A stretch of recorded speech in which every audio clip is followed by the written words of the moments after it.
Hi everyone, this is Yana Smakula. Welcome back for another Yippee for Yana episode.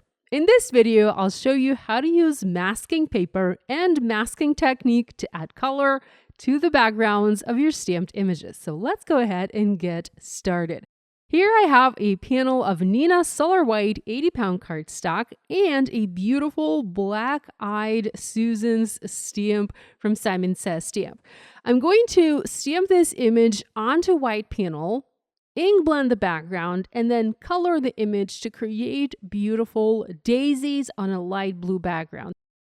While these are black-eyed Susans and these are certainly beautiful, I wanted to create daisies for my card because I'm just in the mood for daisies. I'm using Memento Tuxedo black ink and stamping this image twice onto Neenah Solar White 80-pound cardstock using my Misty stamping tool. I also have a sheet of masking paper. This is Altenew masking paper. You can use any masking paper you might have in your stash. And I'm going to stamp the same image onto that sheet of masking paper. Next comes the most important and probably the most tedious part, cutting the mask out. You want to use a good pair of scissors. Here I'm using Spellbinders detail scissors. You can also use scissors by Simon Says Stamp or Tim Holtz scissors, any kind of good pair of scissors that you're comfortable holding and cutting with for a prolonged period of time. You want to make sure to cut right on the edge. You might even cut a little bit into that black line. Make sure you're not stepping away from the black line, because if you do, you will end up having white gaps on your paper. Cutting this mask out does take time because this is a very detailed image, but it's very worth it in the end. And if you are careful, you can save the mask and use it a few times. Not a ton of times. I'm not going to say like you can use it indefinitely, but you will be able to use it several times for several cards. I ended up also using a craft knife, an Altenew craft knife, and a Simon Says Stamp Pawsitively Perfect Craft pads to do some additional cutting, as I wasn't able to use my scissors to get into the closed areas. It was easier to cut those out using a craft knife, and using a sharp craft knife is certainly very helpful. Using a craft knife also helps to separate the mask from the backer paper when you are adding it onto your image. So with the mask created, go ahead and carefully separate it from the backer and apply that onto your stamped panel. You want to be, again, very careful and very precise. Make sure that the mask matches with your image perfectly and you don't have any black or white gaps on your image. Otherwise, you will end up having non-blended areas on your finished card. So now that the most difficult part is behind us, we have our image, we have our mask applied onto the image, we can use inks to add color to the background. Like I said, I wanted to have a light blue background, and here I'm using Simon Says Stamp Pawsitively Saturated inks. I have Dew, this is my lightest blue, and I'm also using Mist, this is my darkest blue. I want to have a little bit of a gradient with the darker ink at the bottom of the panel and the lighter ink or the blue fading almost into white, but not quite, at the top of the panel. I'm using a large blending brush from Simon Says Stamp, and I'm being very generous with my ink, applying that over the image.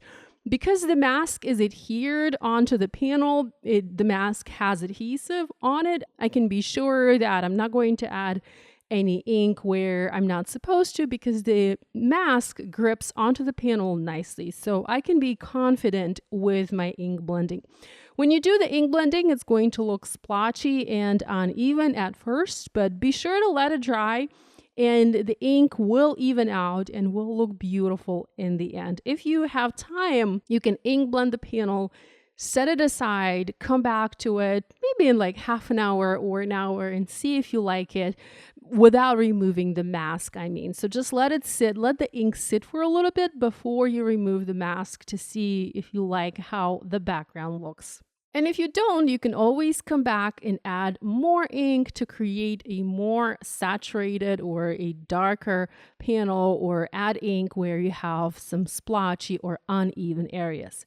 I was pretty happy with my background, so once my ink blending was done, I removed the mask. Again, I was very careful when removing the mask because I wanted to save it. I adhered my mask onto my stamp sheet, onto the stamp carrier sheet, and this way I will be able to reuse it again in the future. Maybe I'll make another card, but with a different color background. I'm not sure yet, so we will see. It does help to use your craft knife once again to help pick up those little delicate areas of the mask. You could also add some stamping onto your background. I decided not to do that for this card, but with the mask on and with the ink blending done, you certainly can add additional stamping onto the background to add more interest. With the background created, we can now go ahead and start coloring. I'm going to use Copic markers. I did use Memento Tuxedo Black ink, which is alcohol marker friendly ink, because I want to color this image using Copic markers. I'm going to use a stippling technique for the flower centers. To color the flower centers, I'm simply dotting the color using different shades of markers. So I have 4 shades of yellow here. I started with the lightest color. It was Y11. I then used Y15, Y19, and finally using my darkest color, YR14. When you add the dots instead of applying a solid layer of color to the flower center, it ends up looking a lot more realistic, a lot more dimensional, and just gives you a better finished result. You can go back to the lighter colors and add more if needed, or go back to the darkest color and intensify the shadows. I will say that it helps to preserve a little area in the center or off center, preserve an area of white as a natural highlight. Next, we're going to color the petals. Even though the petals on my flowers are white, I am going to add some shading to help them stand out.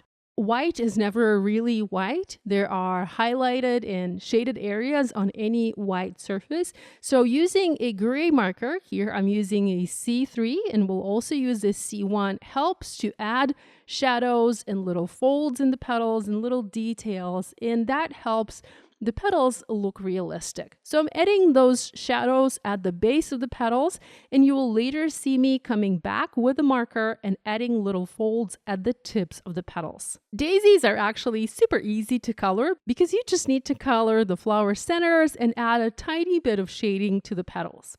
Now the leaves here are not exactly true daisy leaves. These are a different flower leaves, but that's okay. We're not going to be very particular when it comes to coloring or stamping the correct kind of leaf for the image.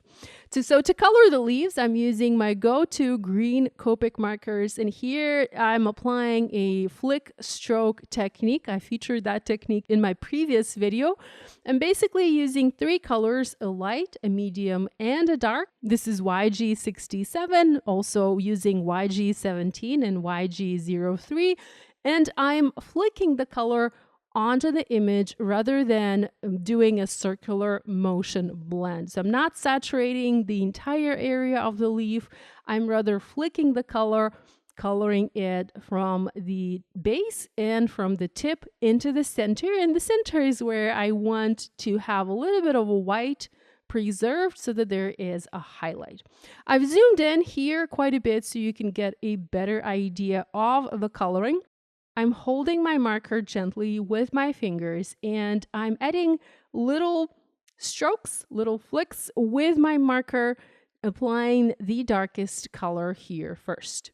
Next, using the YG17, coming back and extending the flicks, also adding some extra color where the leaves overlap and where I think I will have a shadow casted from the leaf above or from the leaf in front of the leaf that I'm coloring.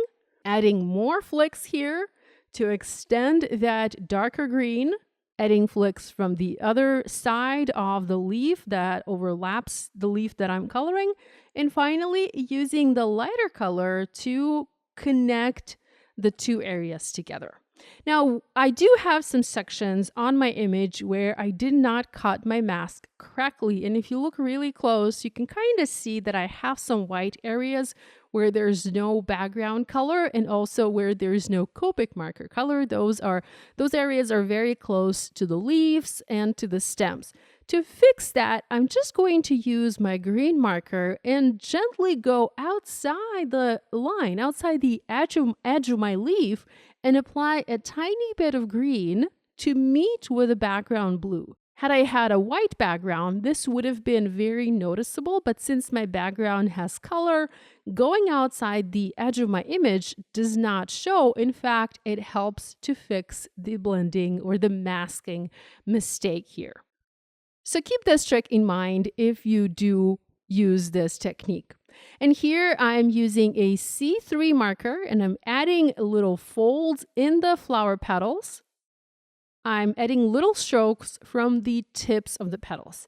This helps to add a little bit of realism and a tiny bit of detail to my flowers. The coloring looks fabulous, the background looks amazing, but I feel like this image is missing some shading. So here I'm using a C5 marker and I'm adding a little tiny line that represents a shadow for the leaves and for the flowers. I'm trying to be careful and be mindful of how and where I add the shadows, although later I realized that I messed up a little bit. Here I started to add the shadow from the right-hand side, but on the left side of the image, I started to add the shadow from the left-hand side. So it's a little bit inaccurate, but still it adds detail and it makes this image stand out from the background a little bit better. So I'm using a C5 Copic marker and I'm adding a shadow line under each image, under the leaves, to the left or to the right of the flower stems, and also under the petals. You can clearly see the difference now, and the shadow helps this image come off of the background. It separates it from the background. I'm also using a Sakura Jelly Roll pen. This is a 0.5 size. I'm adding just a couple of white dots to the flower centers. Next, I want to trim this background down slightly. In fact, I want this to measure 3 3/4 by 5 inches because I want to have a rather large white border on my card. So I trimmed this to size using my paper trimmer. Next, I added a scrap panel from the back of my color panel to help add stability and sturdiness. And I used double-sided foam adhesive tape from Altenew to add dimension to my panel. So I foam mounted this onto an A2 top folding card base. Lastly, I added a sentiment strip. I've been loving these lately. These are by Kathy Zilski. And they come from the Everyday Easy Strips set. And I cut those out using the Easy Strips rectangle dies. Super easy to use. Lastly, I'm using Aura sequins from Spellbinders to embellish my card. I'm adding just a handful, a couple of sequins here and there, creating that visual triangle around my flowers, and that finishes my card. I hope you enjoyed this video, and I hope you will give this masking idea a try. It's been such a long time since I did masking, but going back to this fabulous technique allowed me to create a beautiful, almost one-layer card. I mean, I know this is not a one layer because I love to add dimension, but you definitely can create a one-layer card if you are into that type of projects. Thanks so much for joining me today. Love you guys, and I'll see you again next time.